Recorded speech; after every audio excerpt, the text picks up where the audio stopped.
Do you think that running a sales team would be easier? I did. And my team and I have worked with hundreds of sales reps and eventually grew 13 separate 8-figure sales teams. But my God, was it a grind. And I wish I'd known how to do it smarter to speed up results. So to help make doubling and tripling your sales team revenue 10 times easier for you, here are 31 brutal truths about managing sales teams that I wish I would have known a lot sooner. Number 1. Great sales reps are like German shepherds. They have a high drive and energy requiring more of your attention, but when you connect with them and give them a clear path for them to perform, they will always outperform your more relaxed, kind of casual sales reps. And your best sales reps can be the hardest to manage, but they are worth the effort. Number 2. I used to spend hours on extra one-on-ones with sales reps who are underperforming, and they would get better for like a short period of time and eventually hit their KPIs. But after a few weeks, they would end up right back where they started. Today, what I do is I focus my attention on making my good reps great, which brings in way more revenue each month. Bad reps almost never become good. Spend your energy making good reps great. Number 3. I had a rep on one of my teams who went from a 65% close rate for months down to 28% for a month. So I listened to his calls, and man, what I heard is his confidence and energy had just bottomed out. So I met with him one-on-one for a couple times a week for a few weeks and worked on really nothing but getting him confident and having fun on calls again. His close rate went back up to 65%. If a strong performer starts underperforming, get them out of their own head. They don't need new tactics. They just need a reminder of what has already worked for them. The next lesson is trying to make a sales rep you, and selling like you is a fool's errand. Every person has a different skill set, life experiences. You don't want to make them you. You want to help them become the best versions of themselves by showing them what winning looks like and removing any obstacles that they have in their way. The top 50% of your sales reps don't need to get verbally berated about what they're not doing. They need to be reminded that they are good and what actions equal high performance. The lowest 50% of your sales reps, those guys need training, they need clarity, and they need to be shown what is possible to achieve in sales. When it comes to your team's emotional state, managing that is just as important as training them on skill set. Now, ego matters in sales, but the goal there is confidence without arrogance. Too much ego kills team morale. Too little kills performance. When you have a team of mostly sales killers on it, there are almost always 1 or 2 reps who every few months will do nothing but complain about everything but their job. Whenever the team gets together, they complain. You want to address them in the meeting, but don't buy into what they're saying without looking at the numbers. Some reps get into a slump and they get loud and will do everything but to take accountability of their performance. If somebody's complaining out of nowhere about everything but the job of sales, take a closer look at their close rate and address that with them one-on-one. When those sales reps get loud and complain a lot, even if they're your best reps, remember that 90% of the time, skilled reps in a slump will just blame everything else. You got to pull them aside, remind them that they're good, and to only control what they can control on calls. This next section of lessons is all about training and development of kind of the team and the sales reps. And I'll tell you, as a lifelong learner, man, I love learning a new tweak to an objection handling reframe, being able to bring in a new piece of software that's going to help us grow the team, or potentially even adjusting some scripting based on specific prospects. I would try it, I would validate it, in terms of that working for me, and really want to roll it out to my team to adjust their process. So the way I used to do that is I would teach it to them on a daily huddle or on a training, and inevitably what would happen is they would get worse, not better, over time. And the reason for that is because they ended up confused and frustrated in themselves, and to be honest, with the fact that they were confused because of what I was teaching them. Here's the lesson. Only introduce changes when necessary. And you have to sell the team on the why this is important and the how to do this. Otherwise, performance will go down, not up. So I was in a company that had 11 hours of meetings on my calendar every single week. 11 hours, just meetings, not doing the actual work. And on top of that, I had an additional 5 hours of admin work every day with all the end of days, call notes, CRM updates. that I was spending over a third of my week doing stuff that wasn't helping me or the company make more money. So ultimately, I ended up being so frustrated with my time as a sales rep being what I felt like was wasted that I left that company as their top rep. You have to balance training and call time. Short daily huddles and a longer weekly training is good, but never forget, most experience as a sales rep is gained by being on calls, not just by talking about being on calls. All right, check this out. You don't get to the NBA if you haven't shown mastery of college basketball, and you don't get to play in college if you are only an average high school player. Sales reps love advanced techniques. 85% of them need consistent reinforcement of the basics before spending the most time on fancy objection handling, identity reframes, and really overcoming that because they have to have a good conversation for the majority of the call first. Otherwise, none of that stuff will work for them. This next lesson took me way too long to learn. And honestly, when I was running the big Done For You sales company, probably cost millions of dollars. Training setters with closers kills show rate and increases skepticism of prospects. Setter calls need to be friendly and to the point, which really means pulling out a problem. When you train setters with closers, they always want to try to handle objections too early. They want to show up skeptical on the calls, which kills the sale. Don't do it. Train them separate. All right, so let's talk with this next set of lessons on team culture and retention. So I've been on sales teams that were very pleasant and fun to be on, but sales were really low. And I've been on teams where everybody was crazy stressed out and frustrated, but selling super well. There's kind of this sweet spot of setting expectations for the team and making sure the team is connected to each other in the company. All right, I used to get really busy and I forgot one of the most important lessons of managing a team. Spending time doing one-on-ones with your team when you're busy is actually one of the highest leverage activities in your day. The busier you are, the more likely it is that you're missing stuff day to day. One-to-ones build trust and connection. If your team trusts you and feels connected, they are way more likely to weather the storms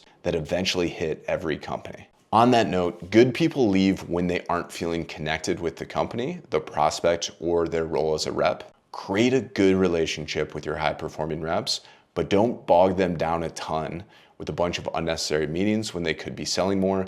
Simple text message, ask them about their family. That creates a bigger relationship than most people give it credit for, and that will pay dividends not only for you and the company, but also for you as a human being who's managing other human beings. You want to give reps a voice and listen, but remember, one person's view doesn't define the company direction. You have to validate everything. All right, so let's talk about strategy and growth lessons, which is some of the harder things to learn, but let's dive into it. So the first one is like guessing on what's needed to grow is basically equivalent to gambling. Data beats gut instinct. Numbers show you where to start to improve the sales department. If you ignore them, or even worse, you don't bother tracking them, then you deserve any sort of down months that you have coming your way. Don't do that. All right, so everybody out there is trying to sell the new thing. Evaluate new cautiously before you waste time and effort on them. Never forget, the only 4 growth levers for sales are, number 1, we can increase the amount of booked calls. We can raise our show rates so we get more people showing up to those calls. We can raise our close rates, or we can increase cash collected or contract value. That's it. There's a million ways to do that, but you have to know where you need to improve and spend the majority of your time just focusing on that. Now, there's a million tactics to grow a sales department. If you're busy implementing strategy, but not seeing a jump in sales, remember this: good sales strategy matches marketing and the stage of business growth that you're at. A good leader knows what tool to use based on the leads that are coming in and what stage of growth that company and that sales department is at. All right, if things are working, don't rock the boat. But when your numbers take a big dip, right? A real big dip, confirm the foundations are working, right? The basic call reviews, going through making sure we don't have terrible sales reps, making sure that our pre-call messages are firing. But if all that's in place, the foundations are in place, then test bold ideas. You've got very little to lose if it's already not working. and small changes rarely solve big problems. That's if you're already doing the fundamentals, so take a big swing. All right, this next lesson took me way too long to learn, and that's this. There's no such thing as a one-size-fits-all sales system. Just because it worked for somebody else doesn't mean it's going to work for you.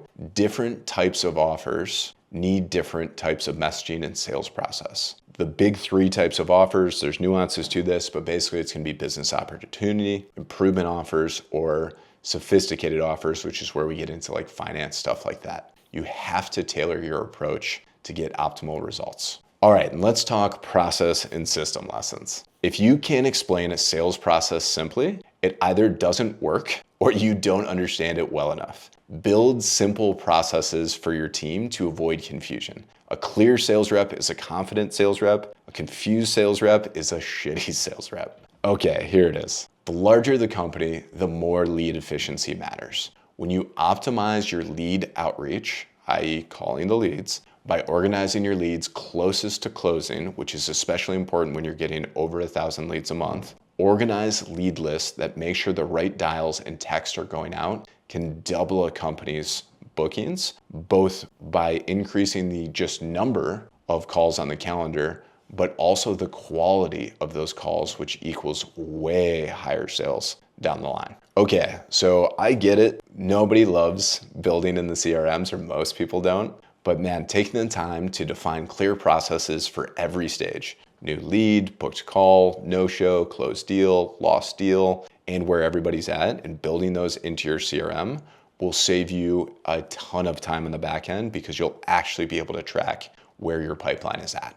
On that note with CRM, setting up a CRM to track conversion metrics and organize lead lists, it is a pain in the ass to begin with, but it's only a pain in the ass once. And then it will save you millions in guesswork and lead efficiency. All right, every rep hates admin work. Make it simple and fast for them to fill it out so they can focus on selling. Otherwise, you're gonna have this constant uphill battle where you feel like Sisyphus pushing this giant boulder up a hill just to get your reps to do admin so you can get visibility into your sales pipeline. Make it simple, make it quick, they'll actually do it. All right, so RevOps is really just a fancy word to say, let's make sure your systems work and your numbers are visible. Don't let the jargon fool you. If you can track your numbers accurately and your pipeline and outreach list are clear, then you're killing it for RevOps. That is RevOps done well. And now let's get into the one that I would say most companies struggle with, which is hiring and onboarding.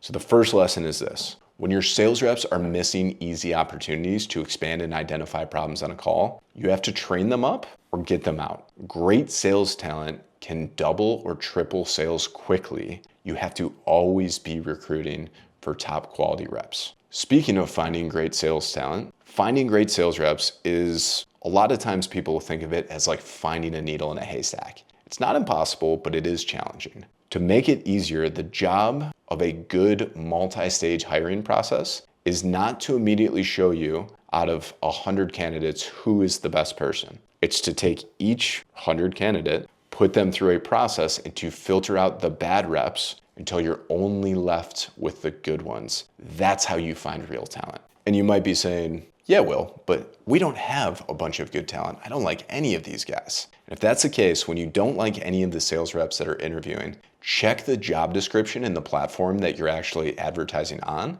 A clear, well-written job description sells a good rep on your company, the offer, and the role. Each hiring platform, whether it be Indeed or LinkedIn or Facebook or whatever, attracts wildly different people. So let's talk about when you onboard those people. Let's make an assumption that you don't have a long-term sales process. If you did, you would kind of know. And let's say that it doesn't take 5 months for a deal to close. You bring people in, you have leads, you book a call, they close within 1 and 3 appointments, and that's typically done once they speak to the first person within 1 week to 10 days. If that's the case, and that sales rep doesn't get a sale in their first 12 calls, it's typically because one of 2 things being off. 1, the rep sucks. Or 2, your onboarding isn't working. The better onboarding is, it gives a clear insight into the sales process, the tools that they're going to be using, and the problem that the company solves while setting expectations of what it looks like to be good.